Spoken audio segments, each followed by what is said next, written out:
ফাঁস হওয়া অডিও যাচাই, জুলাই অভ্যুত্থান ঠেকাতে সরাসরি গুলি চালানোর নির্দেশ দিয়েছিলেন শেখ হাসিনা। বিবিসির প্রতিবেদন, বিচার প্রক্রিয়ায় স্বচ্ছতা বাড়বে বলছে ট্রাইব্যুনাল। গণহত্যার জন্য শেখ হাসিনার পাশাপাশি আওয়ামী লীগেরও বিচার হওয়া উচিত মন্তব্য মির্জা ফখরুলের। ফেব্রুয়ারিতে নির্বাচন শুধু বিএনপির নয়, জনগণের দাবি। তুমুল বৃষ্টি মাথায় নিয়ে রাঙামাটিতে ফুটবলার ঋতুপর্ণার ক্যান্সার আক্রান্ত অসুস্থ মাকে দেখতে গেলেন রিজভী। তারেক রহমানের পক্ষ থেকে চিকিৎসার সহায়তা। টানা বৃষ্টিতে রাজধানীতে জনদুর্ভোগ চরমে, ফেনীতে বাঁধ ভেঙে ৩০ গ্রাম প্লাবিত। খাগড়াছড়িতে পাহাড় ধসের শঙ্কায় আশ্রয় কেন্দ্রে ছুটছে মানুষ। দেখছিলেন ক্রাউন সিমেন্ট সংবাদ শিরোনাম। এবার বিস্তারিত সংবাদ। ছাত্র জনতার অভ্যুত্থান ঠেকাতে সরাসরি গুলি চালাতে শেখ হাসিনার দেয়া নির্দেশের সত্যতা মিলেছে। বিবিসির অনুসন্ধানী প্রতিবেদনে উঠে এসেছে বিষয়টি। এই বিষয়ে প্রায় ৩৬ মিনিটের একটি প্রতিবেদন প্রকাশ করেছে ব্রিটিশ এই গণমাধ্যমের অনুসন্ধানী টিম বিবিসিআই। শেখ হাসিনার একটি ফোন আলাপের অডিও বিশ্লেষণ করেছে বিবিসিআই, যেখানে সাবেক প্রধানমন্ত্রীকে বলতে শোনা যায়, যেখানেই ওদের পাওয়া যাবে গুলি করা হবে। ওই ফোন রেকর্ড অনুযায়ী বিক্ষোভ দমনে নিরাপত্তা বাহিনীকে প্রাণঘাতী অস্ত্র ব্যবহারের অনুমতি দেওয়া হয়েছিল। যেখানে আন্দোলনকারীদের পাওয়া যাবে সেখানে গুলি করার নির্দেশ দিয়েছিলেন Sheikh Hasina. British forensic audio বিশেষজ্ঞ দল ইয়ারশট আর বাংলাদেশের সিআইডি ফোন আলাপটি পরীক্ষা করে অবিকৃত ও বিশ্বাসযোগ্য বলে নিশ্চিত করেছে। ধারণা করা হচ্ছে ফোন আলাপটি বাংলাদেশ সরকারের জাতীয় টেলিযোগাযোগ পর্যবেক্ষণ কেন্দ্র এনটিএমসি রেকর্ড করেছিল। বিবিসির প্রতিবেদনে বলা হয়েছে, ফোন রেকর্ডটি আন্তর্জাতিক অপরাধ ট্রাইব্যুনালে হাসিনার মামলায় গুরুত্বপূর্ণ প্রমাণ হিসেবে ব্যবহার করা হচ্ছে। বর্তমানে ভারতে পালিয়ে থাকা হাসিনার অনুপস্থিতিতেই এই বিচার চলছে। গত বছরের ৫ আগস্ট শেখ হাসিনা ভারতে পালানোর আগ পর্যন্ত ৩৬ দিনের টানা আন্দোলনের শত শত ভিডিও, অডিও, ছবি ও নথি বিশ্লেষণের ভিত্তিতেই এই প্রতিবেদন তৈরি করেছে বিবিসি। এদিকে বিবিসিআই প্রকাশিত অনুসন্ধানে উঠে আসা তথ্য বিচার প্রক্রিয়ার স্বচ্ছতা বাড়াবে এবং এটি ডকুমেন্ট আকারেও ট্রাইব্যুনালে উপস্থাপন করা যাবে বলে জানিয়েছেন আন্তর্জাতিক অপরাধ ট্রাইব্যুনালের প্রসিকিউটর গাজী এম.এইচ. তামিম। তিনি জানান, দেশীয় গোয়েন্দা সংস্থা সিআইডিও এই অডিও কলের ফরেনসিক টেস্ট করে শেখ হাসিনার গুলির নির্দেশদাতার সত্যতা পেয়েছে। আল জাজিরা সহ ইন্টারন্যাশনাল অনেক মিডিয়া থেকেও আমাদের তদন্ত প্রতিবেদনের সাথে মিল রেখে তারাও বক্তব্য দিয়েছেন। আমাদের এই আইনের ১৯-এর ৩ ধারা একটি বিধান আছে। সেটি হলো, এই ধরনের আন্তর্জাতিক সংস্থা অথবা যে কোনো এনজিও অথবা সরকারি কোনো সংস্থা থেকে যদি এই ধরনের রিপোর্ট প্রকাশিত হয়, তাহলে ট্রাইব্যুনাল কোনো প্রমাণ ছাড়াই তাদের জুডিশিয়াল নোটিশ এবং কমন নলেজে এই ধরনের ঘটনার কে সাক্ষ্য হিসাবে গ্রহণ করতে পারে। বিএনপির মহাসচিব মির্জা ফখরুল ইসলাম আলমগীর বলেছেন, গণহত্যার জন্য দায়ী শেখ হাসিনা, তাই তার বিচারের পাশাপাশি দল হিসেবে আওয়ামী লীগেরও বিচার চেয়েছেন বিএনপির মহাসচিব। তিনি বলেন, ফেব্রুয়ারিতে জাতীয় সংসদের নির্বাচন এখন জনগণের চাওয়া। রিপোর্ট করছেন সিকান্দার রেমান। রাজধানীর একটি হাসপাতালে চিকিৎসাধীন বিএনপি চেয়ারপারসনের উপদেষ্টা কাউন্সিলের সদস্য ও জিয়া পরিষদের চেয়ারম্যান বীর মুক্তিযোদ্ধা ডাক্তার আব্দুল কুদ্দুসকে দেখতে যান বিএনপি মহাসচিব মির্জা ফখরুল ইসলাম আলমগীর। গণহত্যা ও বিচার প্রসঙ্গে সাংবাদিকদের প্রশ্নের জবাব দেন তিনি। দলের প্রধান শেখ হাসিনা তিনি এককভাবে, আমি মনে করি, responsible for the killing of thousands of people এবং যেন টর্চার, নিপীড়নের জন্য তিনি দায়ী। সুতরাং তার বিচার ইতিমধ্যে শুরু হয়েছে। আমরা আশাবাদী তার টেনি এবং তার সঙ্গে যারা এই হত্যাকাণ্ডের সঙ্গে, গণহত্যার সঙ্গে এবং এই ফ্যাসিস্ট আক্রমণের সঙ্গে জড়িত তাদের প্রত্যেকেরই বিচার হবে। এবং সেই হিসাবে দল যদি আইনের আওতায় নিয়ে এসে দলও যদি আমরা দেখা যায় যে দলগত হিসাবে, তাহলে অবশ্যই তাদেরও বিচার হওয়া উচিত বলে আমি মনে করি। নির্বাচন ও সংস্কার ইস্যুতেও কথা বলেন বিএনপি মহাসচিব। প্রত্যেকটি রাজনৈতিক দলের দায়িত্ব হচ্ছে যে দেশকে সঠিক ট্র্যাকে ওঠানো এবং যত দ্রুত আপনার সেটা ওঠানো যাবে ততই মঙ্গল। সুতরাং যারা মনে করেন যে নির্বাচন প্রয়োজন নেই, আমার মনে হয় তারা আবার চিন্তা করবেন। নির্বাচন প্রয়োজন জনগণের জন্য। সরকার একটা নির্বাচিত সরকার দরকার, যে নির্বাচিত সরকারের সঙ্গে জনগণের সম্পর্ক থাকবে। সেই কারণেই আমরা বলছি যে সংস্কারগুলো হচ্ছে, সংস্কারে আমরা অংশ নিচ্ছি প্রত্যেকটি সংস্কারের দাবি আমরাই তুলেছি সবার আগে। সুতরাং সংস্কার এবং নির্বাচন এর মধ্যে কোনো কন্ট্রাডিকশন নেই। পরে ইউনিভার্সাল হাসপাতালে চিকিৎসাধীন সঙ্গীত শিল্পী ফরিদা পারভিনকে দেখতে যান বিএনপি মহাসচিব। Sikandar রেমান, Bangla vision, Dhaka. BNP senior যুগ্ম মহাসচিব রুহুল কবির রিজভী বলেছেন, বিগত 17 বছরে দেশে উন্নয়নের যে ফিরিস্তি শেখ হাসিনা সরকার দিয়েছিল তা পাহাড়ে না গেলে বোঝা যাবে না।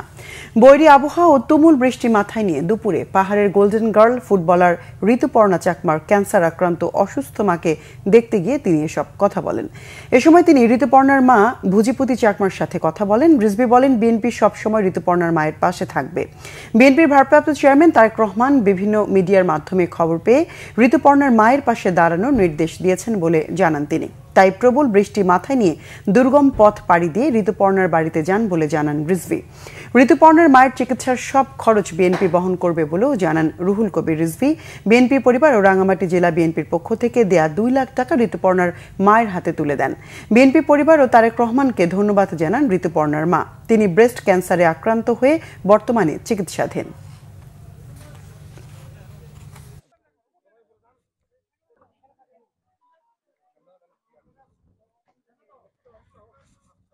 সরকারের তথাকথিত উন্নয়নের যে কথা বলা হয়েছে, এটা যে সম্পূর্ণ ভাউতাবাদী ছিল, এটা যে সম্পূর্ণ মানুষকে প্রতারণা ছিল, তারা প্রমাণ যে আজকে এই যে এলাকা, এই এলাকায় উন্নয়নের কোনো ছোঁয়া লাগেনি, না আছে কোনো রাস্তাঘাট, না আছে কোনো যোগাযোগ ব্যবস্থা। ঋতুপর্ণা চাকমা সে শুধু পরিবারের নয়, গোটা জাতির মুখকে আলোকিত করেছে, গোটা দেশকে আলোকিত করেছে। আজকে তার মা দুরারোগ্য ক্যান্সার ব্যাধিতে এখানে ঢুকছেন। বৃহত্তর রাজনৈতিক সংগঠন বিএনপি আপনাদের পাশে আছে এবং তার নেতা তারেক রহমান সাহেব আপনাদের পাশে আছে। দক্ষিণ পশ্চিম মৌসুমী বায়ুর প্রভাব থাকায় বৃহস্পতিবারও সারা দেশে বৃষ্টির সম্ভাবনার কথা জানিয়েছে আবহাওয়া অফিস। এদিকে টানা বৃষ্টিতে রাজধানী জুড়ে নেমে এসেছে জনদুর্ভোগ। মঙ্গলবারের মতো বুধবারও সকাল থেকে থেমে থেমে কখনো গুড়ি গুড়ি কখনো ভারী বৃষ্টির কারণে ঢাকার বিভিন্ন এলাকায় জলাবদ্ধতা দেখা দিয়েছে। একই সাথে বৃষ্টির কারণে তৈরি হওয়া যানজটে চরম ভোগান্তিতে পড়েছে মহানগরবাসী। শুভ মাহফুজের রিপোর্ট। সাগরের সৃষ্ট লঘুচাপ ও সক্রিয় মৌসুমী বায়ুর প্রভাবে সারা দেশের মতো রাজধানীতেও টানা মাঝারি থেকে ভারী বৃষ্টি। মঙ্গলবারের মতো বুধবারও ভোর থেকে টানা বৃষ্টিতে নানা রকম ভোগান্তিতে পড়ে নগরবাসী। কর্মস্থলে পৌঁছাতে দুর্ভোগ পোহাতে হয়েছে অনেককেই। বেশি ভোগান্তিতে পড়েছে নিম্ন আয়ের মানুষ ও শিক্ষার্থীরা। বসতার সময় তো আমাকে নাই, আমরা তো বসতে গেলে তো বাদ পাবো না। দিন মজুরি ভাই, বাসায় লোকজন আছে, বউ আছে, বাচ্চা আছে, ভাই কি খাবো আমরা এখন? এই ওয়েদারের মধ্যে ক্লাস করা একটু ঝামেলা। বৃষ্টির মধ্যে ক্লাস করতে অনেক বিরক্ত লাগে। যদি ক্লাস মেনে না চলে তাহলে আমাদেরকে বিশেষভাবে ব্যবস্থা নেওয়া হবে এগুলো বলছে, এবং এটা খুবই বিরক্তজনক। টানা 2 দিনের বর্ষণে রাজধানীর বাসাবো থেকে নন্দীপাড়া সড়কের বিভিন্ন স্থানে সৃষ্টি হয়েছে জলাবদ্ধতা। এসব এলাকার মানুষের দুর্ভোগ বেড়েছে অনেক বেশি। পানি আছে মনে করেন, এখান থেকে মনে করেন বাসাবো আছে, নন্দীপাড়া তো পুরোটাই পর্যন্ত ভাঙ্গা। কতদিন ধরে এই অবস্থা? সামান্য একটু বৃষ্টিতে এই পানি জমে একেবারে খুবই খারাপ অবস্থা, মানুষের জনভোগান্তি যাকে বলে।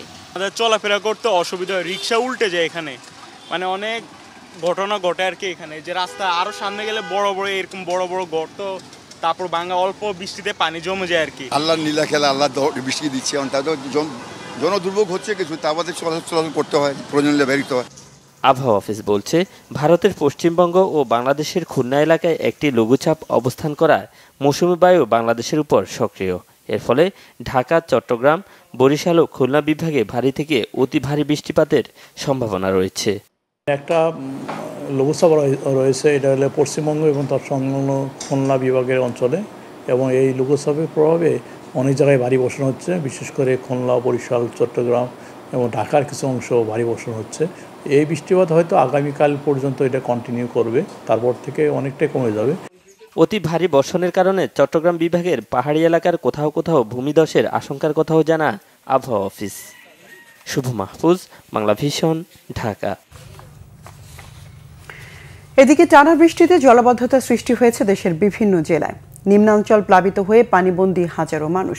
ফেনীতে ভারী বর্ষণ আর ভারতের উজানের ঢলে মুহুরী, কহুয়া ও সিলোনিয়া নদীর বাঁধের অন্তত 14টি স্থানে ভাঙন দেখা দিয়েছে। ফুলগাজী ও পরশুরাম উপজেলার অন্তত 30টিরও বেশি গ্রাম প্লাবিত হয়েছে। এদিকে খাগড়াছড়িতে পাহাড় ধসের শঙ্কায় সহস্রাধিক মানুষ আশ্রয় কেন্দ্রে গেছেন। বৃষ্টি অব্যাহত থাকলে পরিস্থিতি আরও ভয়াবহ হবার শঙ্কা প্রকাশ করেছেন স্থানীয়রা। মঙ্গলবার বিকাল থেকে ভারী বৃষ্টি শুরু হয় ফেনীতে। উজানের পাহাড়ি ঢলে মুহুরী, কহুয়া ও সিলোনিয়া নদীর পানি হু হু করে বাড়তে থাকে। মাত্র 15 ঘন্টায় মুহুরী নদীর পানি বেড়ে গেছে প্রায় 23 ফুট। 24 ঘন্টায় 441 মিলিমিটার বৃষ্টি রেকর্ড করা হয়, যা এই বছরের বর্ষা মৌসুমের সর্বোচ্চ বৃষ্টিপাত। ফুলগাজী ও পরশুরামের অন্তত 14টি স্থানে বাঁধ ভেঙে গিয়ে 30টির বেশি গ্রাম প্লাবিত হয়েছে। হাজার হাজার পরিবার পানিবন্দী। 2 উপজেলায় 131টি শিক্ষা প্রতিষ্ঠানকে আশ্রয় কেন্দ্র হিসেবে প্রস্তুত করা হয়েছে। যে গ্রামগুলো আছে সবগুলো প্লাবিত হয়ে গেছে, আর অনেক ফ্যামিলি এখন মনে করেন যে বিভিন্ন উঁচু স্থানে আশ্রয় নিছে। আর বাড়িতে যাবার মতো না, আমরা আজকে 2 দিন আমরা আখানা ছাড়া আমরা পড়ে রয়েছি। আমাদের কোনো টানের প্রয়োজন নাই, আমরা শুধু আমাদের এই বাঁধের সংস্করণটা চাই। পরিস্থিতির অবনতিতে ফুলগাজী ও পরশুরামের উচ্চ মাধ্যমিক পর্যায়ের অর্ধবার্ষিক পরীক্ষা স্থগিত করেছে উপজেলা প্রশাসন। 99টি আশ্রয়কেন্দ্র খোলা আছে, ওখানে আমরা খাবার পর্যাপ্ত শুকনো খাবার কালকে দিয়েছি। আজকেও রান্না করে খাবার দেওয়ার জন্য তাদের পর্যাপ্ত ব্যবস্থা করা হচ্ছে। আর যারা দূরবর্তী স্থানে আছেন, আমাদের ফায়ার সার্ভিস আছে, তারা ওদেরকে উদ্ধার করার জন্য মাঠে নেমে আছে। এদিকে টানা বৃষ্টিতে খাগড়াছড়ির নদ নদীর পানি বাড়ছে পাহাড় ধসের শঙ্কা। পাহাড়ের পাদদেশে বসবাসকারীদের নিরাপদ আশ্রয়ে যেতে মাইকিং চলছে। এরই মধ্যে সহস্রাধিক মানুষকে আশ্রয় কেন্দ্রে সরিয়ে নেওয়া হয়েছে। টানা বৃষ্টিতে নোয়াখালী শহর ও গ্রামে জলাবদ্ধতার সৃষ্টি হয়েছে। জেলা শহরের বেশিরভাগ রাস্তাঘাট, বাসাবাড়ি, দোকানপাট ও শিক্ষা প্রতিষ্ঠানের মাঠ, হোস্টেল পানির নিচে। গ্রামীণ সড়ক ও বাড়িঘরেও পানি। বৃষ্টিপাত আগামী 5 দিন অব্যাহত থাকবে বলেও জানিয়েছে আবহাওয়া অফিস। গত 2 দিনের টানা বৃষ্টিতে বরিশাল সহ পুরো দক্ষিণাঞ্চলের মানুষের জীবনযাত্রায় অনেক প্রভাব ফেলেছে। বরিশাল নগরী সহ আশপাশ এলাকার নিচু অঞ্চল তলিয়ে গেছে। কোনো কোনো এলাকায় সড়কে পানি জমে জলাবদ্ধতায় চরম ভোগান্তি আর দুর্ভোগের মুখে বাসিন্দারা।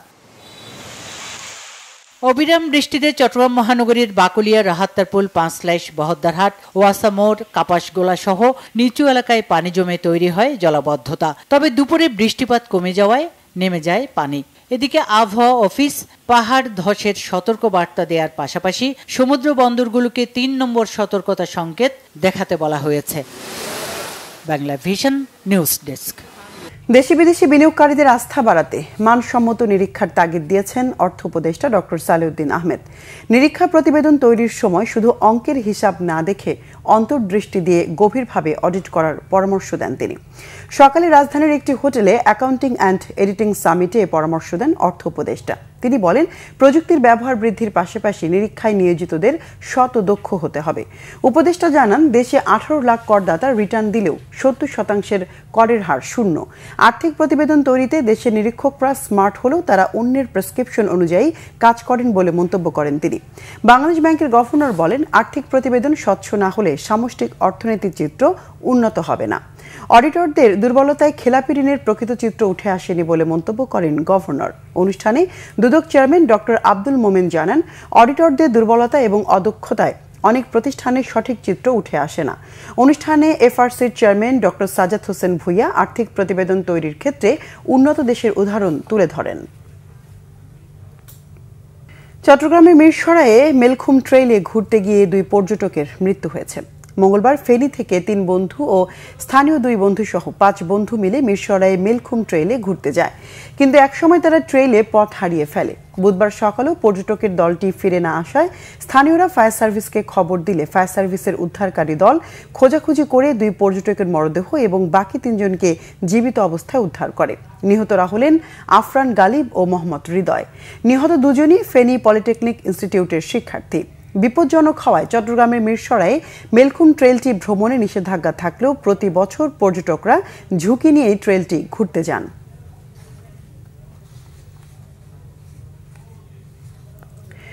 চট্টগ্রাম মহানগরীর হালিশহর এলাকায় নালায় পড়ে ৩ বছরের এক শিশু মারা গেছে। দুপুরে মহানগরীর হালিশহর এ ব্লক এলাকায় নালায় পড়ে শিশুটি নিখোঁজ হয়। স্থানীয়রা জানান, খেলতে গিয়ে উন্মুক্ত নালায় পড়ে যায় শিশুটি। পরে খবর পেয়ে ফায়ার সার্ভিস উদ্ধার অভিযান শুরু করে। বিকেল 4:45টার দিকে শিশুটির লাশ উদ্ধার করে ফায়ার সার্ভিস। এর আগে গত 18 এপ্রিল রাত 8টার দিকে মহানগরীর কাপাসগোলার হিজরা খালে রিকশা থেকে পড়ে নিখোঁজ হয় 6 মাস বয়সী এক শিশু। প্রায় 14 ঘন্টা পর চাকতাই খাল থেকে উদ্ধার করা হয় মরদেহ। বর্ষা মৌসুমে জলাবদ্ধতার কারণে মূল সড়ক ও নালা একাকার হয়ে যাওয়ায় প্রতি বছর নালায় ডুবে প্রাণহানি বাড়ছে চট্টগ্রামে। বগুড়ায় নিজ বাড়িতে খুন হয়েছেন শ্বশুর ও পুত্রবধূ। রাতে দুপচাচিয়ার জিয়ানগর ইউনিয়নের লক্ষ্মীমণ্ডপ গ্রামে এই হত্যাকাণ্ড ঘটে। নিহতরা হলেন অবসরপ্রাপ্ত মাদ্রাসার শিক্ষক আফতাব হোসেন এবং তার ছেলে সৌদি আরব প্রবাসী শাহজাহানের স্ত্রী মোসাম্মদ রিভা। স্থানীয়রা জানান, সকালে 5 বছর বয়সী মেয়ে মালিহা গলায় ফাঁস অবস্থায় তার মাকে দেখতে পেয়ে প্রতিবেশীদের খবর দেয়। পরে স্থানীয়রা ঘরের বাইরে রিভার শ্বশুর আফতাব হোসেনকেও গলায় ফাঁস দেওয়া অবস্থায় দেখতে পান। খবর পেয়ে পুলিশ ঘটনাস্থল থেকে লাশ উদ্ধার করে। অতিরিক্ত পুলিশ সুপার হোসেন মোহাম্মদ রায়হান জানান, হত্যাকাণ্ডের কারণ উদ্ঘাটনে তদন্ত শুরু করেছে পুলিশ। বরিশালে দূষণ ও দখলে বিলীন হয়ে যাওয়া খালগুলো উদ্ধারে নেমেছে সিটি কর্পোরেশন। নগরবাসী বলছেন, খাল উদ্ধারের জন্য উপযুক্ত সময় এখনই। এদিকে দখলকারীরাও বলছেন, জলাবদ্ধতা নিরসনে জমি ছেড়ে দিতে প্রস্তুত তারা। তবে উদ্ধার প্রক্রিয়া সম্পূর্ণ করতে বেগ পোহানোর কথা জানিয়েছে সিটি কর্পোরেশন। বরিশাল থেকে শাহিন হাসানের রিপোর্ট। বরিশাল সিটি কর্পোরেশনে ছোট বড় প্রায় 46টি খাল রয়েছে। তবে বিগত 30 বছর ধরে দূষণ আর দখলে থাকায় মৃত প্রায় খালগুলো। নগরবাসীর অভিযোগ, খালগুলো পরিষ্কার এবং উদ্ধারে নির্বাচিত জনপ্রতিনিধিদের কোনো ভূমিকা ছিল না। পশ্চিম কাউনিয়ার গাঙ্গুলি বা গনপাড়া খাল এবং নগরীর 30 গুডাউন এলাকার শোভারানীর খালে গড়ে উঠেছে একাধিক বহুতল ভবন, মার্কেট, মসজিদ। এসব উচ্ছেদ বড় চ্যালেঞ্জ হিসেবে দেখছেন নগরবাসী। আগে তো খাল আসলে এই জায়গায় যে আমার বয়স আমি দেখছি এনে গুদার ঘাট আসলে দুই পাশে ঘরবাড়ি দোনো খালে দখল হয়ে গেছে। এই বিল্ডিংটা টোটালি খাল ছিল, এই চাঁদমারি পর্যন্ত।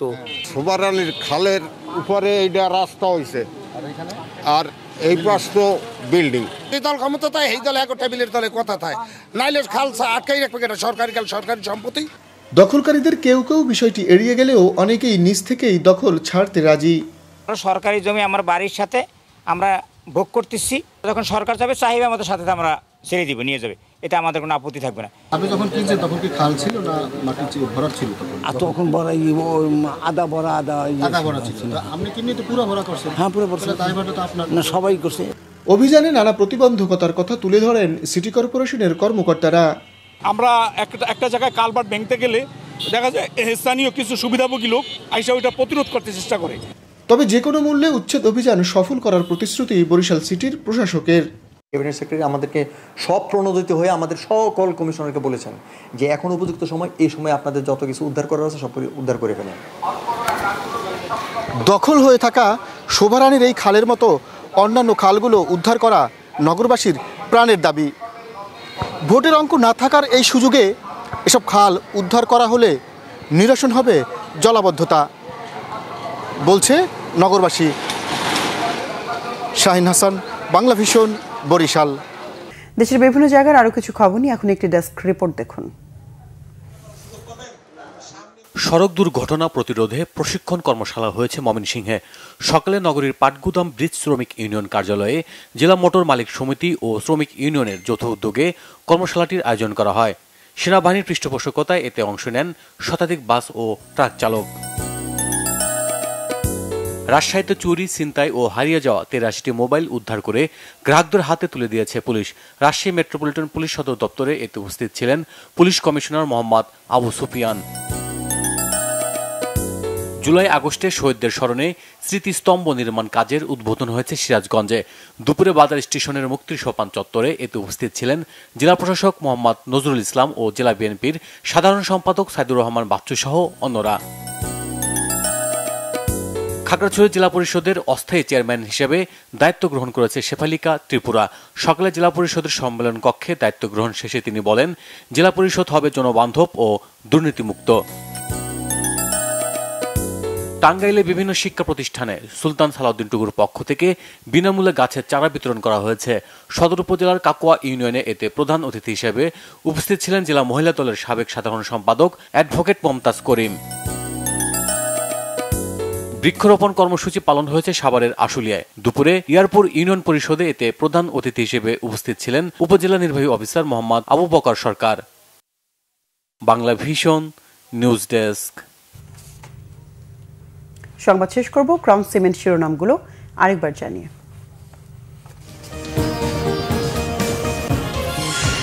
ফাঁস হওয়া অডিও যাচাই, জুলাই অভ্যুত্থান ঠেকাতে সরাসরি গুলি চালানোর নির্দেশ দিয়েছিলেন শেখ হাসিনা। বিবিসির প্রতিবেদন, বিচার প্রক্রিয়ায় স্বচ্ছতা বাড়বে বলছে ট্রাইব্যুনাল। গণহত্যার জন্য শেখ হাসিনার পাশাপাশি আওয়ামী লীগেরও বিচার হওয়া উচিত মন্তব্য মির্জা ফখরুলের। ফেব্রুয়ারিতে নির্বাচন শুধু বিএনপির নয়, জনগণের দাবি। তুমুল বৃষ্টি মাথায় নিয়ে রাঙামাটিতে ফুটবলার ঋতুপর্ণার ক্যান্সার আক্রান্ত অসুস্থ মাকে দেখতে গেলেন রিজভী। তারেক রহমানের পক্ষ থেকে চিকিৎসা সহায়তা। টানা বৃষ্টিতে রাজধানীতে জনদুর্ভোগ চরমে, ফেনীতে বাঁধ ভেঙে 30 গ্রাম প্লাবিত, খাগড়াছড়িতে পাহাড় ধসের শঙ্কায় আশ্রয় কেন্দ্রে ছুটছে মানুষ।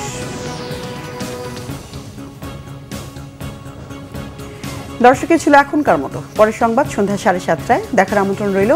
এছাড়া বাংলা ভিশন সংবাদ ও সংবাদ সংশ্লিষ্ট অনুষ্ঠান দেখতে ভিজিট করুন www.bvnews24.com ও facebook.com/banglavisionnews এবং সাবস্ক্রাইব করুন youtube.com/banglavisionnews। এতক্ষণ সঙ্গে থাকা ধন্যবাদ সবাইকে।